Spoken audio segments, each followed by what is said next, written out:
Tonight on 24 Live, progress and serious disagreements in Iran-US talks. Iran to present proposals within 2 weeks. The United States, however, continues to send new equipment to the region. Ali Khamenei boasts to the U.S. Army during negotiations. The Islamic Republic's leader says even the strongest army might get a slap it cannot recover from. Civil activists protest the Islamic Republic's presence at the UN Human Rights Council in Geneva. Masih Ali-Nejad says it insults freedom lovers.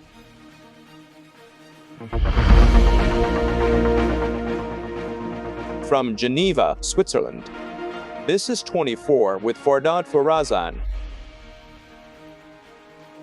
Viewers of Iran International in Iran and around the world, hello to you from Geneva, Switzerland, where the second round of indirect negotiations between Iran and the US concluded here an hour ago. And according to some reports, relative progress has been made in these talks, but serious disagreements and many details remain. Following the negotiations, Abbas Araghchi said in a press conference that the next round's timing is undecided, and it has been agreed that both sides will work on the texts of the potential agreement.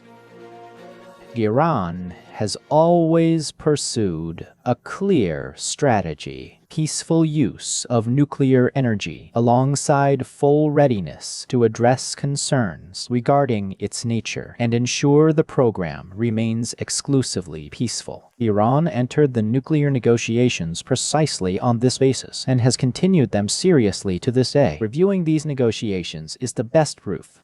Iran has repeatedly emphasized that it neither seeks to build nuclear weapons nor intends to acquire them. Iran's security doctrine excludes such a weapon. Despite Iran's commitment to diplomacy, the actions of Western countries, especially the United States, have severely undermined the overall credibility of negotiations. The United States' unilateral withdrawal from the JCPOA, a violation of an internationally endorsed agreement, dealt a severe blow to mutual trust and the stability of multilateral commitments. Here, in front of the United Nations headquarters in Geneva, my colleague Ahmed Samadi has joined us. Ahmed, you occupy an exceptional position. Few Iranian journalists know in such detail how the delegation thinks, especially in missions like these. When you read between the lines and observe Araghchi's body language, what is your interpretation? Have they really gotten closer, as they say, or are the disagreements truly serious? The reality is that when diplomats attend such meetings, when they come out of the session, they have two faces. One face is for the media, for their audiences and their own countries, and they also have a face that they actually take for their own think tanks and for officials higher than themselves. They present that to them. Meaning, the content that comes out of the room, what is presented openly, is different from what is taken for analysis or decision-making. This is true for all delegations. I mean, if you go and talk to Mr. Wyckoff right now, Mr. Wyckoff will say the meeting was very good. It was constructive, which, we've seen that happen before. When someone like Abbas Araghchi arrives, given that his country is currently under pressure, it is not as if the Islamic Republic is in a position of strength. When he speaks, reading between the lines reveals what actually happened in these rooms today. My understanding is that today's meeting didn't differ much from the previous one, although maybe they have made about one step of progress this time around. When Abbas Araghchi says that we've agreed on guiding principles, and then he goes on to say that we don't have a roadmap, we just can't believe that and say yes. Really good things have happened, and they're supposed to go and talk about some important topics. That hasn't happened.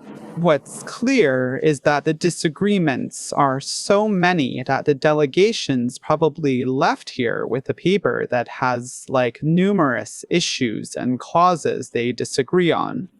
They keep quiet about the disagreements. They take them inside, and then they come in front of the cameras to talk about those small points they probably agree on. So I think what happened today, we actually can't say it was a step forward. They still don't know what to write. Let's not forget Mr. Trump gave 1 month and 1 week has already passed. Mr. Trump isn't joking and won't enter long-term negotiations. He announced this following the pattern set during the Italy and Muscat talks, where he specified a 2-month limit. On the 61st day, exactly on the 61st day, he attacked and absolutely didn't allow them to go to the next stage and continue the negotiations. The same thing will happen here too. In my opinion, Ali Khamenei and the team he's put in place to do these negotiations here are just losing time. They better go think of something, because they're bringing proposals of no value whatsoever. You come up to me and basically say, Mr. Trump, please come invest in my oil and my mines. This is exactly a copy of what Mr. Trump did in Ukraine and Venezuela, but it won't work for you. This is a copycat move that the National Security Council and their advisors are recommending. And let's imagine that Mr. Trump says, okay, I'll come and invest in your oil. Are you willing for me not to let you sell your oil to China? So then I'll sell Iran's oil to Israel because it's in my possession, so you can't.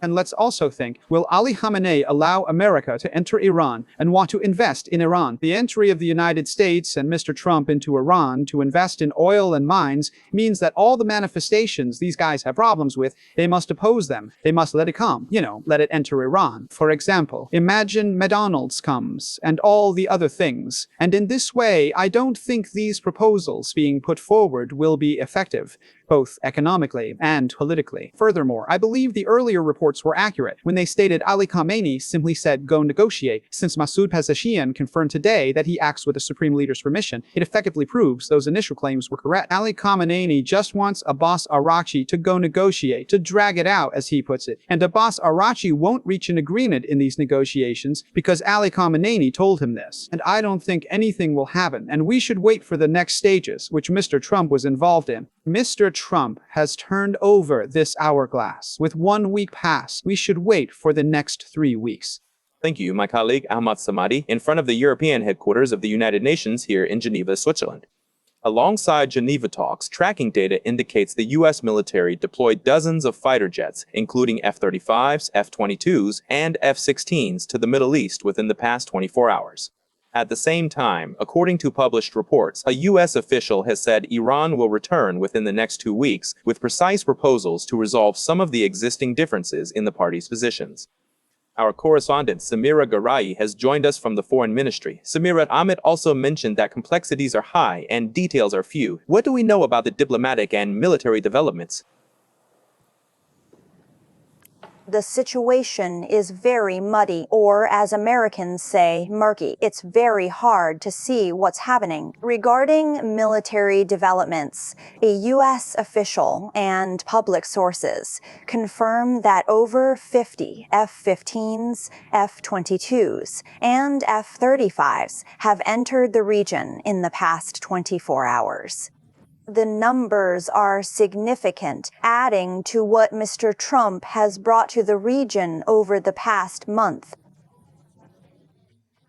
We have this, but on the other hand, the news from the Geneva discussion is very contradictory. The conversation lasted 3 hours, unlike the 8 witnessed in Muscat, and the timing of the announcement ending negotiations was also noteworthy. The American side and a reporter covering U.S. news stated that negotiations were over. On the other hand, Iran insisted, no, we don't know. It seems the negotiations are still ongoing. These were the kinds of news reports, and then it was the Iranian side that came and released some details. Araghchi came and spoke, and it took a while for the American side to want to show its reaction.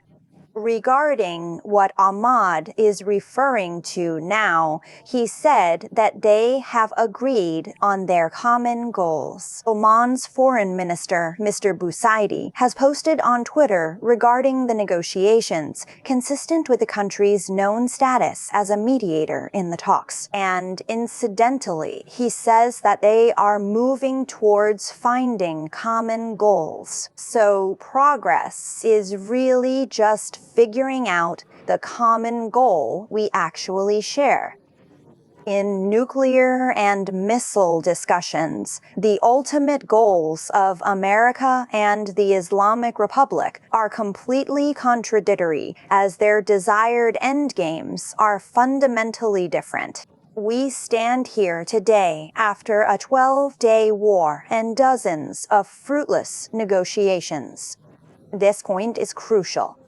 No, the Omanis mentioned this. I referenced this murky atmosphere. We think both sides are supposed to write a text. As far as I've gathered from American and Israeli reports and from Iraqi statements, which I listened to completely, it's the Iranian side that has said, I'll prepare a text and I'll bring this text within 2 weeks. During these 2 weeks, they are supposed to message Wickoff to update him on their current progress. The Islamic Republic apparently submitted proposals to the United States. They didn't dislike them, they liked them. It's been decided that he'll go and put these on paper, write them down, and present them 2 weeks later. This is the impression I got from the news that came out in the last hour or two. And overall, I'll also mention another point regarding that 2-week discussion, which also brings up something a bit strange in one's mind. This 2 weeks is famous in Trump's rhetoric. Maybe some people have seen that one of these American late-night shows had come and edited a video out of it. That whenever Mr. Trump wanted to announce something with a vague time frame, he would use the phrase 2 weeks. He made the same important point regarding the 12-day war. He said, we gave the Islamic Republic 2 weeks, but 3 days later executed that midnight hammer operation. Now we're hearing 2 weeks from Americans. This turn of events could make the stories significantly more complicated for us than the difficult situation we are already facing. Trump has 3 events today. We expected to hear from him, and reporters certainly would have asked about the negotiations. However, with all 3 events closed to the media, it is likely no statements will come from him. Here in Washington, Fardad, the atmosphere remains that muddy situation I previously mentioned. Someone like Dennis Ross, a longtime Democratic foreign policy advisor, is very familiar with the region. He has now believed this argument that the Islamic Republic is willing to halt enrichment for 2 or 3 years for all sanctions to be lifted. And he's now writing about this on Twitter, and he's probably heard something like this from people in various think tanks here in Washington, which is very strange that he would believe such a thing. It implies that Mr. Trump would come and want to lift all sanctions for a brief 2 or 3 year halt in nuclear enrichment. Thank you. My colleague Samira Garai from the U.S. Department of State in Washington, D.C. International security researcher Shukriya Bradost joins us from Washington. Ms. Bradost, listening to statements from American and Iranian officials in public forums, it seems they are moving in 2 completely parallel worlds. Americans have maximalist demands, while the Islamic Republic shows little flexibility, even on the nuclear issue. But when they come out of the negotiations here in Geneva, at least the Iranian side reflects an image that progress has been made, either in those closed-door rooms, the Americans are being very lenient, or the Iranians are giving a lot of concessions. Or I guess they're really telling us something other than the truth. Otherwise, how is it possible for the picture to be so different outside and inside the meetings? In my opinion, what's happening now is that all 3 actors, meaning both the Islamic Republic, the US, and Oman, are saying, well, it's been positive. There's been progress. There's been an advancement in these negotiations. And this in 2 more weeks, I think. After these 2 weeks, their 3rd meeting will perhaps give us the final result as to whether they will move towards an agreement or a war, which I consider a limited war. But one thing suggests the Islamic Republic seeks an agreement by any means. And I think that can be seen from Khamenei's statements today, when Khamenei comes and speaks in such a tone, but there's a key phrase in his words. When he says, I who will not agree with someone like Yazid, he is again emphasizing that I, a crucial point, to distance himself from responsibility. He suggests that if an agreement occurs, it is not his doing, as he refuses to compromise with Yazid. Since another group reached the deal, he will wait and see. Meaning, if our interpretation of Khamenei's statements and that green light he gave Larijani for talks, that he sent Larijani to Oman to come and make an agreement implies that they have reached this stage.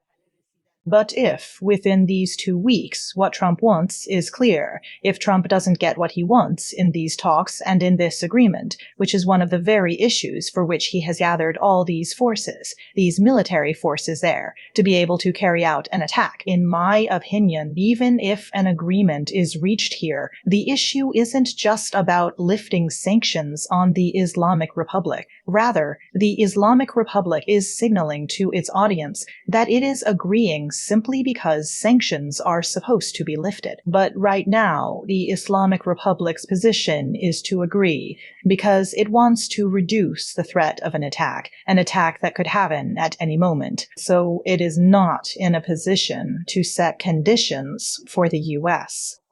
That's why it's in a situation where it either has to surrender at the negotiating table. Why use the word surrender? This surrender that the Islamic Republic has to make at the negotiating table might cause the Islamic Republic to go towards that war that I call limited, to go towards that war. And that's where the scenarios will differ, and the future of Khamenei and the Islamic Republic will change. These 2 weeks and the end of these 2 weeks, or rather the third meeting, will make this completely clear to us.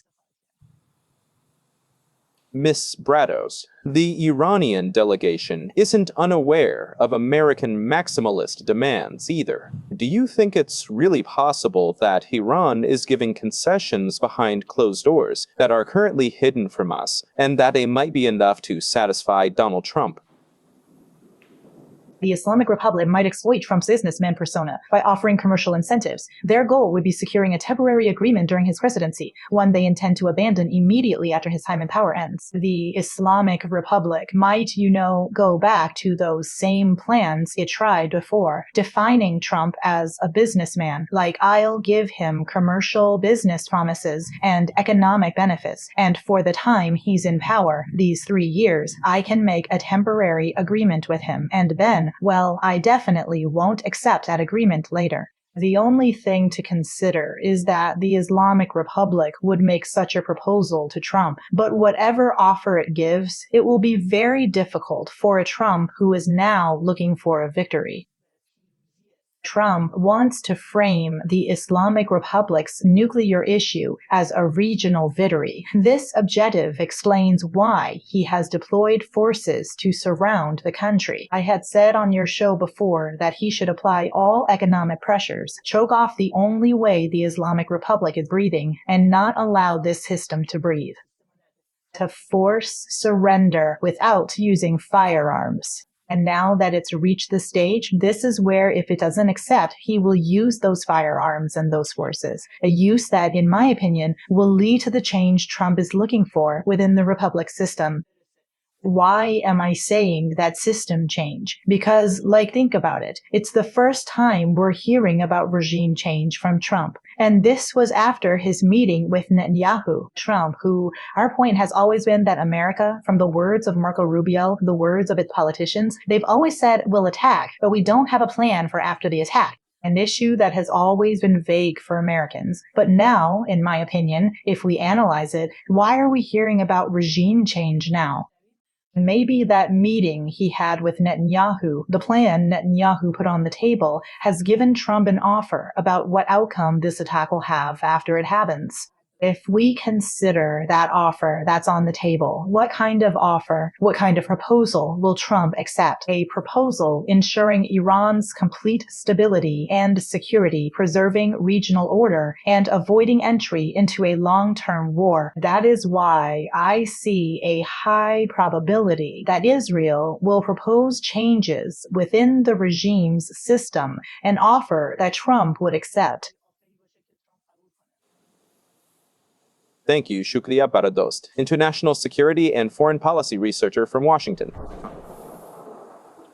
You are watching Special Program 24 from Geneva, Switzerland. Simultaneously with today's negotiations between Tehran and Washington, reports from Iran indicate that memorial ceremonies for many killed protesters were held under heavy security. Security forces shot attendees at Alireza Sayyidi's Abdanan ceremony. According to reports, after people were attacked by security forces in the cemetery, a number of them were killed and injured.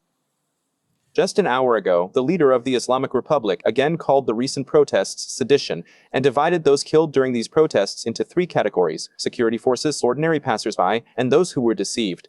Ali Khamenei, meanwhile, referring to the presence of American military personnel in the region's waters, said that more dangerous than a warship is the weapon that, according to him, can send it to the bottom of the sea. Khamenei, in response to Trump's warnings, said that even the world's strongest army might get such a swap that it can't get back up.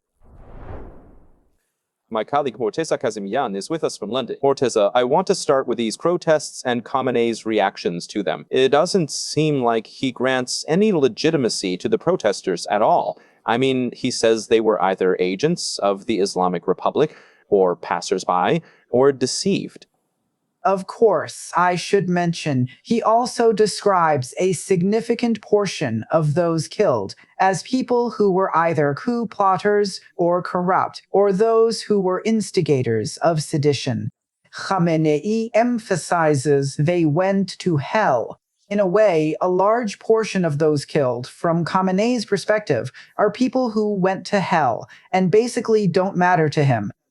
So that his remarks today on the January massacre again exposed a dictator's inhumane nature. Why? Aside from this, he accepted the killing of some victims, labeling them coup plotters, corrupt, or seditionists, and saw no problem with it. Regarding innocent passersby, it is interesting that Khamenei explicitly stated that since they were killed in a sedition, the enemy is naturally responsible, regardless of which direction the bullet actually came from. Khamenei effectively admitted that the Islamic Republic's security forces targeted innocent citizens, including passersby and individuals who never even joined the protests, but like Khalkhali at the beginning of the revolution, who emphasized that those who were killed, if they were innocent, would go to heaven. Essentially, human lives don't matter to Khamenei, and really, his inhumane approach was noteworthy. Aside from this point, his emphasis to security and judicial bodies to punish everyone cooperating or siding with the enemy confirms that the iron-fisted approach Khamenei has adopted since January 8th and 9th remains the defining feature of his rule. نشون داد که اون رویکردی که خامنه ای و اون مشت آهنینی که در پیش گرفته از 18 و 19 دی ماه is explicitly continuing this path and is seeking more blockage and suppression in the political sphere, the crushing of opponents. The same thing we witnessed in the suppression of protesters at the 40th day ceremony in Abdanan. In other parts of the country, even a village in Ilam was targeted by security forces, and all of this reports on that dire situation for which, well, Ali Khamenei is the main responsible party and custodian who gave the order to kill and is still pursuing it. How do you view these military boasts? Even as a second U.S. aircraft carrier deploys to the region, Khamenei appears to be doubling down on this military gamble.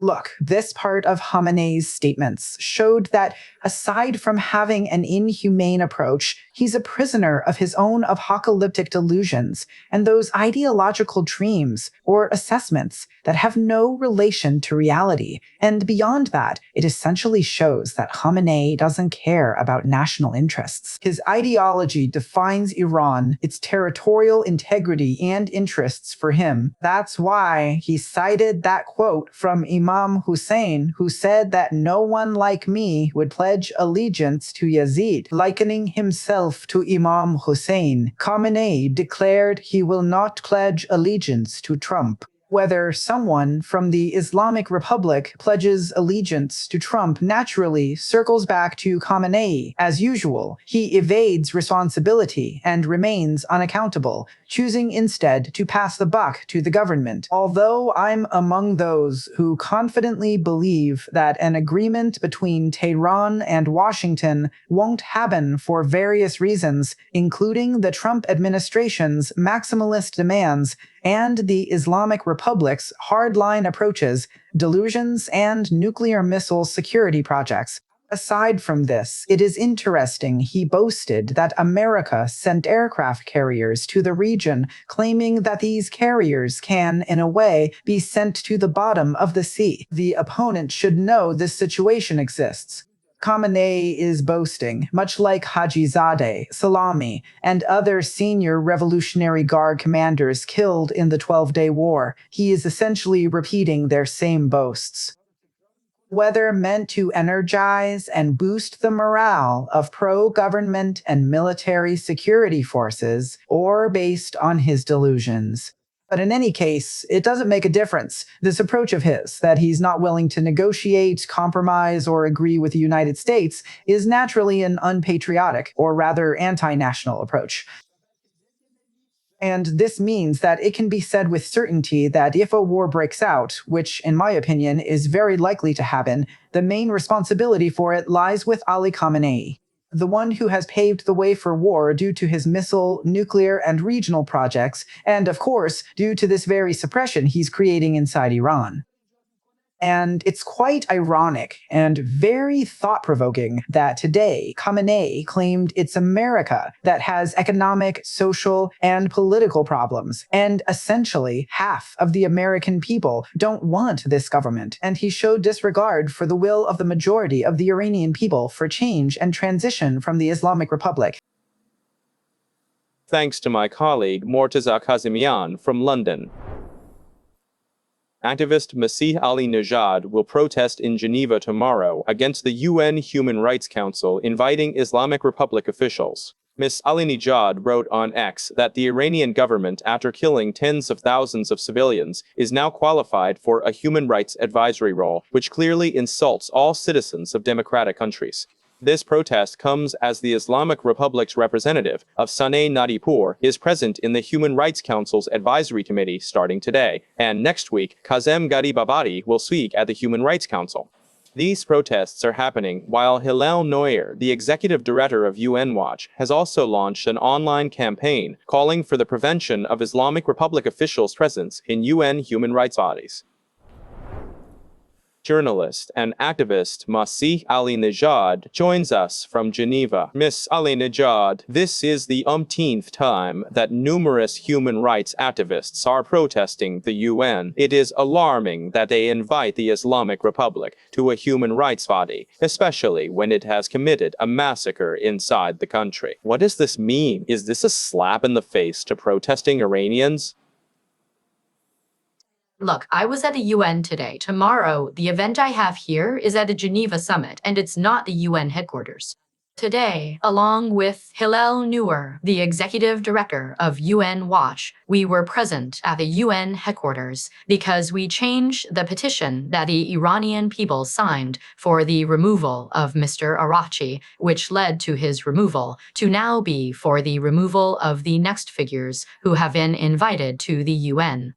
You're right. This isn't just a slap in the face to the people of Iran. It is a slap in the face to Iranians and protesters. But I'll repeat my UN statement today. This is a disrespectful slap in the face to European nations and the people of free, democratic countries. I'll explain why for you. Look, right now, when a woman is at the head of a government that says a woman's singing voice incites men, it needs to be said to Westerners here that your own intelligence is being insulted.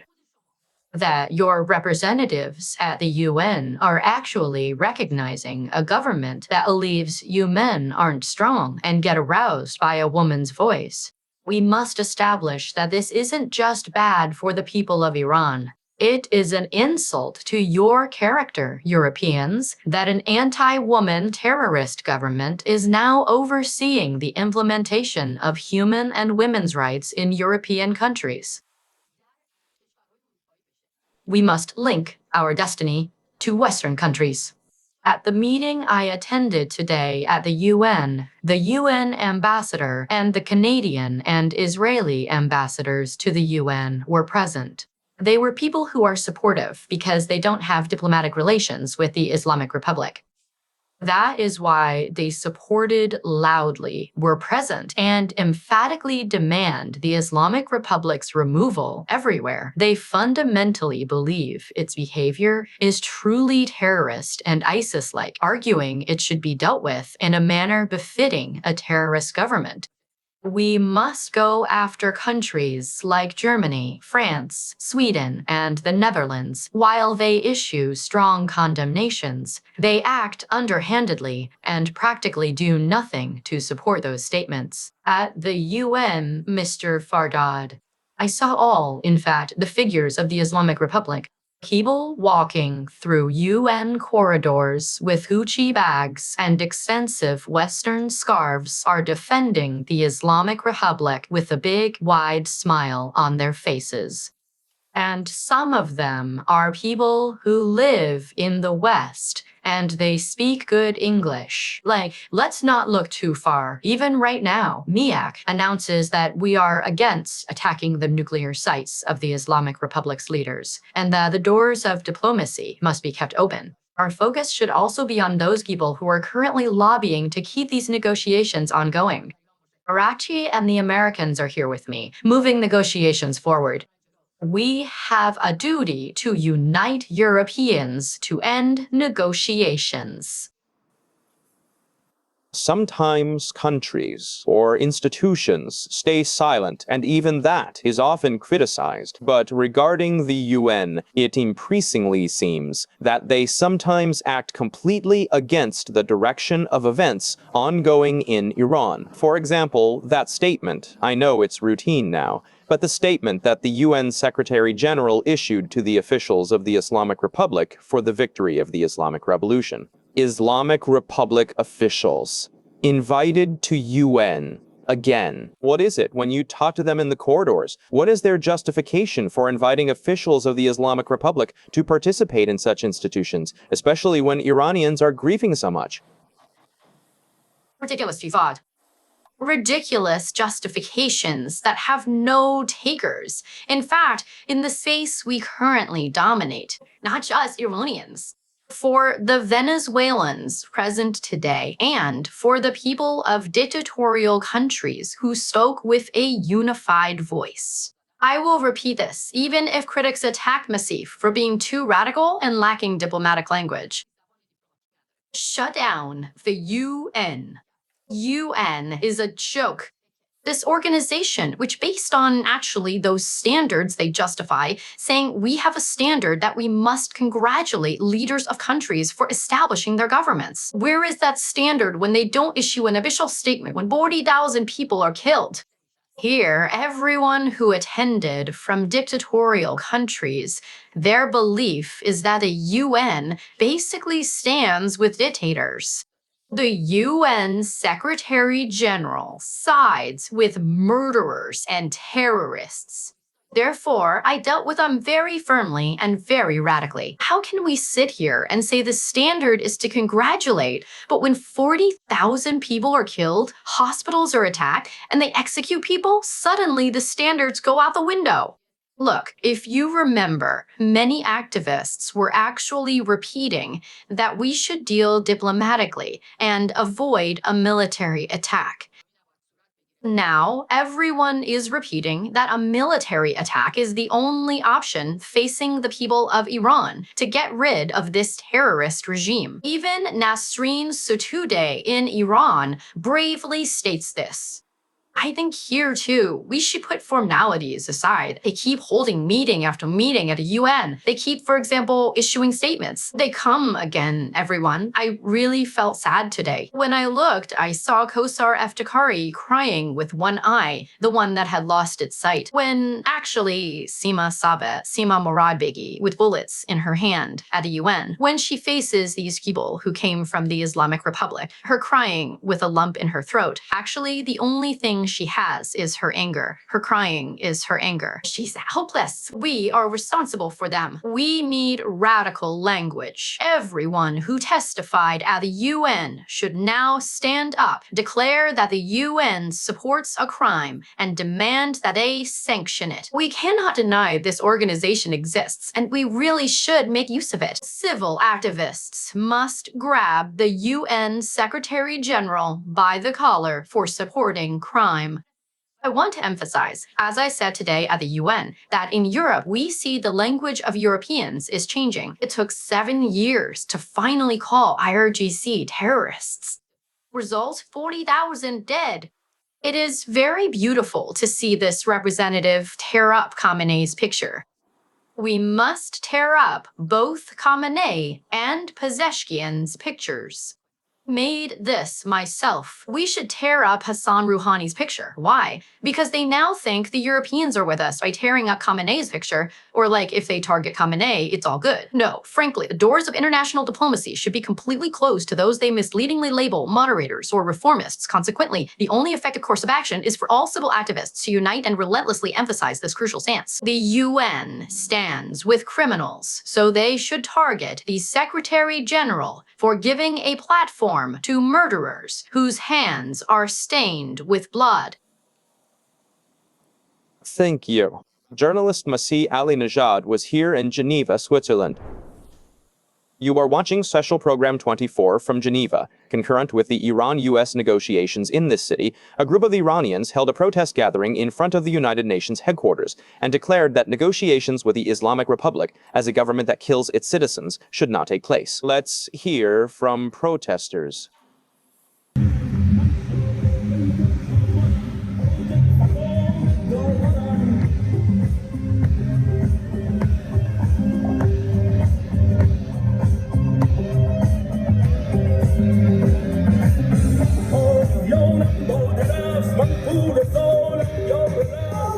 You drink tea, we die. We're your voice until the end.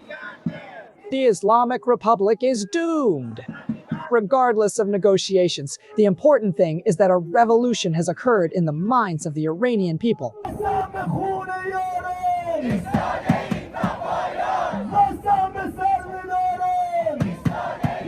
Today, we Iranians in Switzerland gathered outside the UN headquarters in Geneva.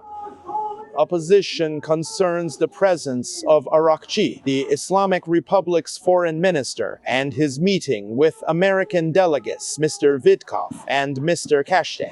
And we hope they can't reach an agreement, and that we want foreign governments to help the great nation of Iran, so they can be freed from this bloodthirsty, murderous, and criminal regime.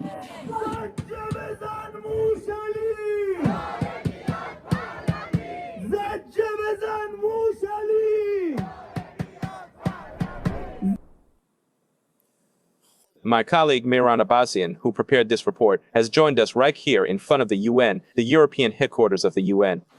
We saw part of these protests, whose report we prepared. Before that, I was also talking with Masih. How much do all these pressures, both inside the UN corridors, like the word done by Hillel Nuyer or Masih Ali-Nejad, and here on the streets of Geneva, really affect making institutions like the UN, which host officials of the Islamic Republic, accountable? Fardad, it's influential. European parliamentarians insist that protests definitely reach the ears of governments, yet they themselves are actually.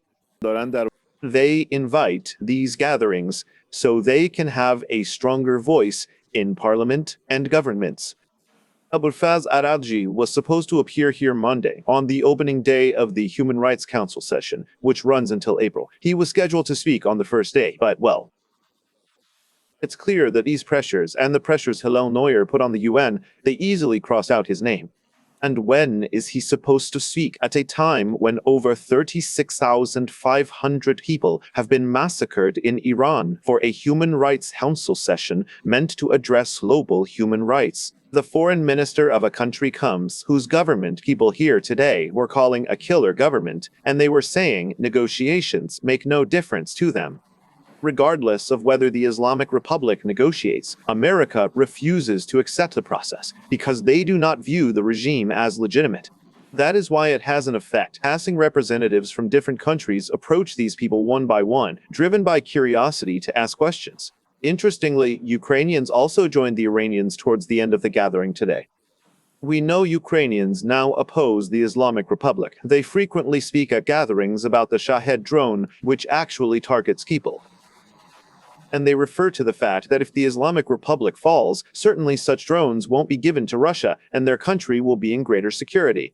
But for many, what might be frustrating is that they say, all right, fine, we do these demonstrations, we carry out these civil activities, and sometimes we even reach a relatively tangible result, like this very crossing out of Araghchi's name from the invitees. We see them replacing him with another Islamic Republic representative. The UN never seems to find a fundamental solution. It gives limited relative concessions when situations arise just to get through the crisis. Exactly. In 401, we had the same thing. Amir Abdullahian was invited here. He came and gave a speech, and he said, the same question I asked him, that no one was killed. But I feel the European approach is especially different this time. I mean, for example, from Sweden and the Netherlands, they're speaking a bit more explicitly than in the past. You saw the European Parliament's approach. An Italian representative came and burned Khamenei's picture. You didn't see such an approach from governments in past years. For us, the Revolutionary Guards, it's the same thing. In 401, the European Parliament approved an 11-article resolution. But various countries, they failed. But this time, within a month, all countries agreed to place the IRGC on the EU's terrorist list. But, well, the UN wants to, solve its work through diplomacy. This is an important point. Beyond the UN, European bodies and countries, specifically Germany at the forefront, along with France and Sweden, are shifting. It seems their language regarding the Islamic Republic has completely changed, particularly in recent times. Exactly, because the leader of this dialogue and diplomacy is the UN, right? The UN wants to keep this path of dialogue open and thinks that through this dialogue, one can achieve diplomacy or establish human rights in that country. But, well, the Islamic Republic has shown that over the past years, such a thing can't really happen in that country. We have different periods. I mean, this wasn't just, in the past month of day. We've had various protests and gatherings since the early days of the Islamic Republic, and all of them have been met with violence. All were responded to with bullets. The gathering that took place here today, its message to the UN is, why should people whose hands are stained with the blood of the people of that country be invited here to talk about human rights? Why aren't they held accountable? You mentioned the demonstrations. You yourself were at various demonstrations in recent days. We also had reports from other cities on Iran International, from Toronto to Los Angeles, up until the day before yesterday in Munich. Often during limited demonstrations, Iranians said they didn't really know how much their voices were heard in the world. Now the atmosphere seems changed. In Munich, Senator Graham remarked that he had never seen 250,000 people recognize him. It seems like European parties are also, getting a lot more attention now for the protests. Not just those happening inside Iran, but also the protesters outside Iran who are reflecting the voices of their compatriots. Exactly. Neither had we. I mean, we've been going to various gatherings for several years now, and maybe few people thought that, after 401, after the woman life freedom movement, we would still witness such gatherings, especially outside the country. Maybe solidarity formed. I announced it at the gatherings in Sweden. Many organizers declared that whether you address him as Prince Reza Pahlavi or simply Reza Pahlavi, it is time to come together to move past this Islamic Republic. Seeing solidarity. Some of them aren't monarchists at all, but they participate because they want to show solidarity. Thank you, Mehran. here at the United Nations European headquarters in Geneva, Switzerland. Thank you for watching tonight's 24 program. You can watch the replay later on Iran International's YouTube channel.